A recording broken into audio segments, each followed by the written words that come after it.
Hey, what's going on everybody? Frank Valkyria, welcome to my channel. We are in front of a world map stretched on a flat surface.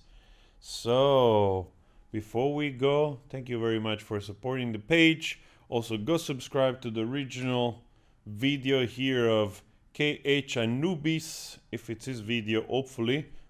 You subscribe, you hit the bell, like bang, and you share the video. You guys send me this video to react for my lovely Indonesian audience. You all said a lot. We have done some on Brazil. You also want to see other countries. I have a lot of audience also from Argentina and Mexico. If you want to see those things, we can do more videos checking out cities and countries. It's fun. It's nice. And also there's a lot of green missing here. God damn it, where is all the green? Put the green back. It's important. Located in Southeast Asia, the fourth most populous country in the world, This is the furthest I have been, right there. Singapore.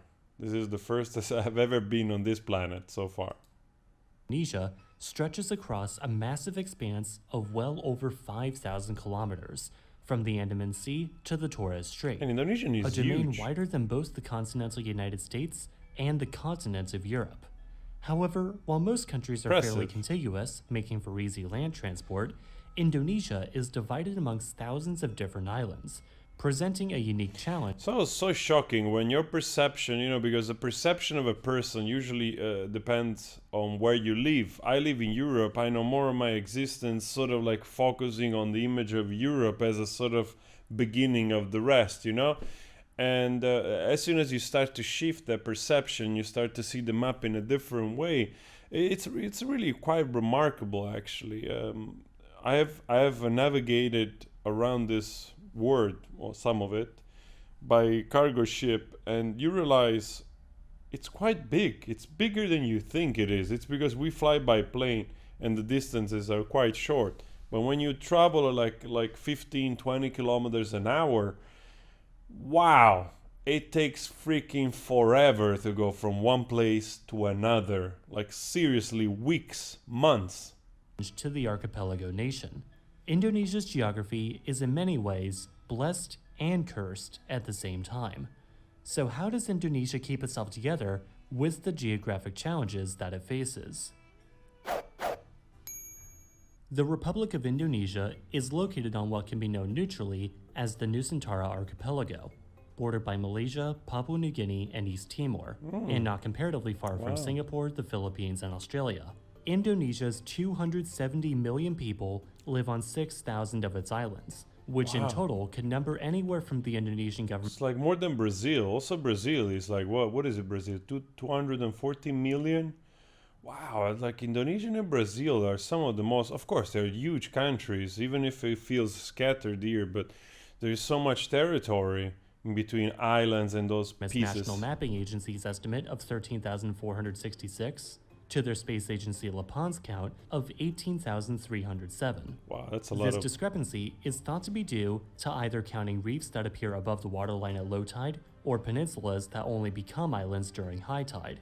The main islands of Indonesia are Java, Sumatra, Borneo, shared with Malaysia and Brunei, Sulawesi, and New Guinea, shared with Papua New Guinea, in addition to two island groups, the Maluku Islands and Nusa Tenggara.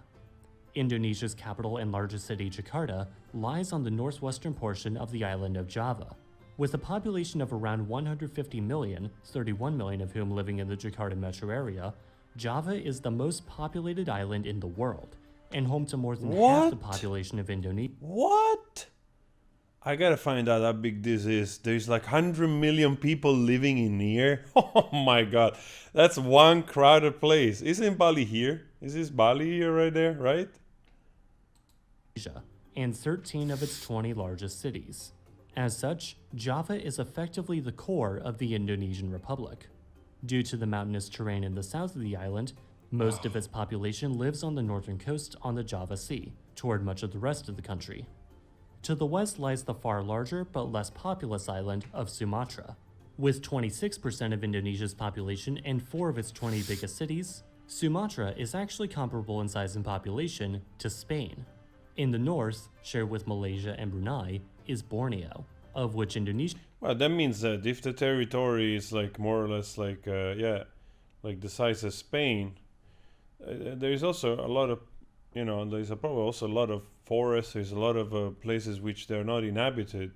This portion is known as Kalimantan, deriving from the Sanskrit Kalimantana, meaning burning weather island, which I suppose is just a badass way of saying the weather's especially hot and humid here. To the east of Borneo is Sulawesi, with 19 million people, 1.3 million of whom live in the capital Makassar, whose name was honestly just too cool sounding for me not to want to say out loud. At the furthest east is New Guinea, shared of course with Papua New Guinea. The provinces of Papua and West Papua together only have a population of 4 million, most of whom being indigenous Papuan peoples, consisting of 312 different tribes, and with 65% of the population identifying with Protestantism, rather than the more heavily Islamic core of the country. This region is also one with a large separatist movement due to an ongoing series of human rights violations and environmental issues, with the region providing a major role in the mining industry. As one could imagine, one of Indonesia's biggest geographic challenges is bringing all these islands together. Transport on the islands is of course dominated by highways and 5 unconnected railway systems on Java and Sumatra. Interestingly, while Indonesia is a left-side driving country, Indonesian trains drive on the right side of the tracks, due to Dutch colonial influence. Indonesia has 283,000 kilometers of paved and 213,000 kilometers of unpaved highways. Yeah, I told you that in the Netherlands there is a big Indonesian community, and that also brought a lot of influence also in the food.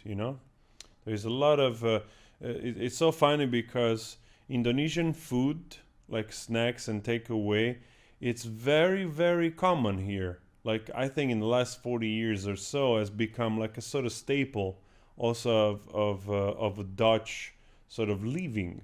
It's very, very common between like Suriname cuisine, which is a mixture of course, South American, African, and Indian culture. And then you have Indonesia, which I love. I told you many times, I'm gonna do a video studying also food stuff. I got one beautiful taco place, one beautiful Indonesian takeaway here. It's very renowned, that makes excellent food. We're gonna review some of that. Or tell me which dish I due to can the make. high cost of building and I'll try to maintaining do the it from national highway scratch. system, much of the construction of new expressways has been outsourced to private companies, meaning all expressways in the country are toll roads. So The populated, majority of man. the country's railways are located on Java, with intercity rail services alongside commuter rail services in and around Jakarta and Surabaya. On Sumatra exist 4 separate railways in the provinces of Aceh, North Sumatra, West Sumatra, and South Sumatra and Lampung, although a connection between the Aceh and North Sumatra railways is being built. No railways exist elsewhere in the country, Wow. though new railways are either planned or under construction in Sulawesi, Kalimantan, and West Papua. I wonder if that has to do also with the fact that the rain or the forest, it makes it difficult to build, or mountains. I mean, if there is a lot of mountains, you literally have to dig tunnels. So there is also those type of limitations, of course. And I assume also that there is a big like ferry commerce, because of course you have to ship the production on different islands of the stuff you produce inland and also the stuff that comes from the outside. I mean, I told you by ship I went all the way to Singapore. That's one hell of a busy route right there. And there's also a lot of pirates. Actually, it's one of the places where there are the most pirates. And we were advised. Actually, we were attacked. We were attacked, but we managed to, defend ourselves. It was just a small boat, but you don't know. They might be harmed.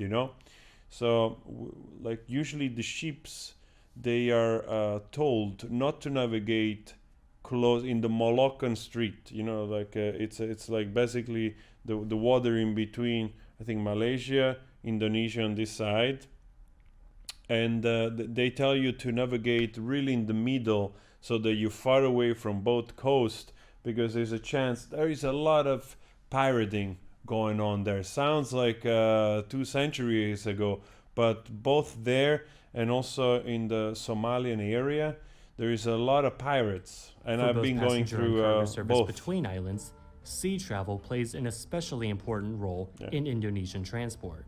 Connections across narrow straits, such as the Sunda Strait between Java and Sumatra, or the Bali Strait between Java and Bali, and also into other countries like Malaysia and Singapore, are operated by frequent ferry services, often running 24 hours a day due to the high traffic.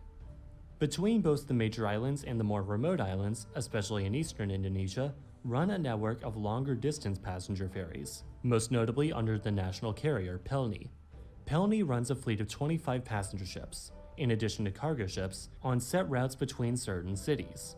Each of their ships is equipped with beds for anywhere from 500 to 2,000 passengers, depending on the vessel, and provide 3 meals per day, and feature a cafeteria, shop, clinic, and a musala or prayer. It's like a really messy train, but then again, it's also like, it's also nice that people are comfortable close to each other like that. It's not something you would see a lot in Europe, but also especially after what we're going through, man. Like when I think about this, so populated. I've been in India as well, and like places are so crowded, man, are so incredibly crowded.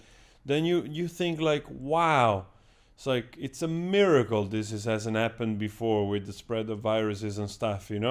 So you look back at this now after 1 year of this as well pandemic, as other such amenities. These ferries can take days or weeks really to changes travel the your whole perception line, of how but we provide interact. an inexpensive way to get to particularly remote islands, as well as transporting cargo between said islands. In fact, in many parts of Borneo, inland waterways also provide a more effective mode of transport to inland communities, which may not have effective road links to the outside world. Air travel, however, is, aside from 2020, a rapidly growing sector in Indonesia's domestic transport market, growing from transporting 27.4 million passengers in 2009 to 94.5 million in 2014. Wow. Due in part to the rapid growth of Indonesia's middle class. The aviation industry, however, has been largely stifled by poor infrastructure and haze resulting from plantation fires due to illegal land clearing practices. Wow. These issues have resulted in costly flight delays, and accidents and overwhelmed infrastructure have made Indonesia's aviation what many say to be among the least safe in the world. Even so, Indonesia is projected to become the world's 6th busiest aviation market by 2034. That's still a long way to go, but then, yes, of course, unfortunately, a lot of developing countries, they don't have the infrastructure, and sometimes I think they lack the planning to really do it the right way, and that's mandatory, man. I mean, this is stuff you don't play with. Like with taking care of checking stuff out and just the surface also that you can offer to the planes arriving and the checking and all. I mean, you have to be on par with everything else, otherwise that calls for disaster. But yeah, 2030 is still far away, but it's a really busy area, and with the growth of the middle class, of course, people, they're going to fly more. I mean, honestly, the true revolution, I think, in aviation will happen when we'll manage to find a way to create electrical batteries which they are lighter and they store more energy. I'm not an engineer, whatever. I like to read about those things. And of course, this has always been the biggest problem, fuel consumption. So the moment that the engineer and scientists, they find a way that it's not those lithium batteries or those things that they're like freaking, they weigh literally a ton, and the energy stored is not that much, at least not for a plane of this size. If we find out, like, hopefully soon, hopefully science prevails, we find an awesome way to, like, in very condensed pack to save huge amount of energy, that could change radically everything. Sometimes I speculate and I imagine, like, in if you could fit in the size of those wings where usually the fuel goes, like batteries which actually they're light and there will be enough energy to propel the plane.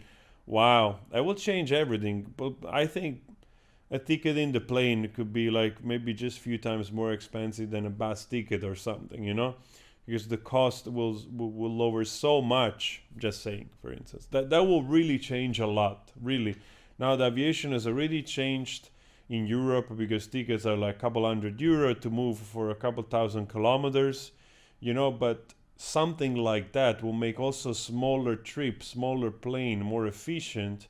And instead of doing, I don't know, like driving 1 hour, 2 hours in Germany here, you can just take a plane 15 minutes, which will cost you $15 or something, you know? And Jakarta Soekarno-Hatta Airport Probably it's going to has happen in the already near passed future. Singapore We don't know Changi, where. Bangkok I guess Suvarnabhumi, could be. and Kuala Lumpur International to become the busiest airport in Southeast Asia. Air That's a travel, lot of however, millions of is people. far from the only major sector of Indonesia's economy, as the Indonesian economy also revolves around agriculture and mining, as well as the service industry. Indonesia is classified as an upper middle income or newly industrialized country, alongside countries like China, Turkey, Brazil, or Mexico, meaning it isn't exactly one of the richest countries in the world, but it's still far from one of the poorest. Geologically, the country lies directly on the convergence between the Sunda and Australian plates, and isn't far from the Yeah, I mean, those countries mentioned also, they have so many resources, like Brazil, for instance. Brazil, it's like such a huge country. And unfortunately, yeah, I think with the right with the right respect towards its nature and resources, it could easily become one of the wealthier countries. But then again, we also have to see what happens with the economy here. You know, I mean, we always give for granted that society is going to be the same it has been, you know, from the Industrial Revolution to nowadays.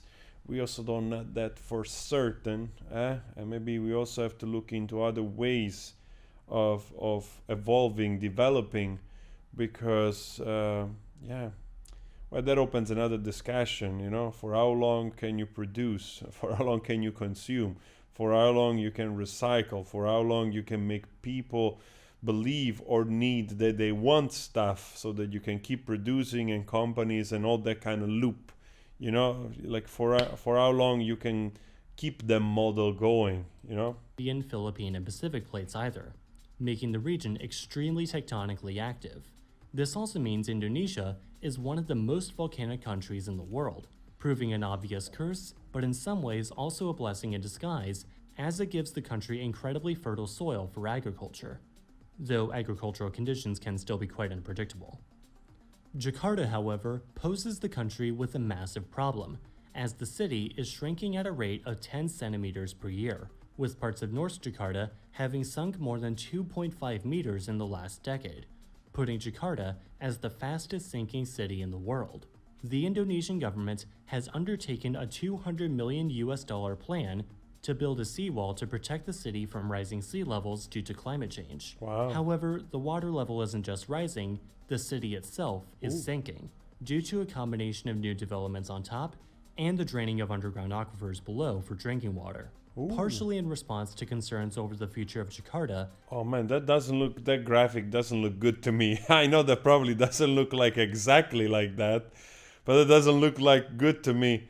It's like fracking and stuff, like you're literally making a hole empty, you know, without the water, which also function as a push, you know, from the Archimedes, I suppose. I don't know if in that case works the Archimedes principle, you know, that a body immersed in water produces as much power as the volume that it moves, or something like that. I forgot actually the definition. But anyway, you know, like you put something in water, like the weight, it's met by the counterweight, you know, from the resistance of the water, basically.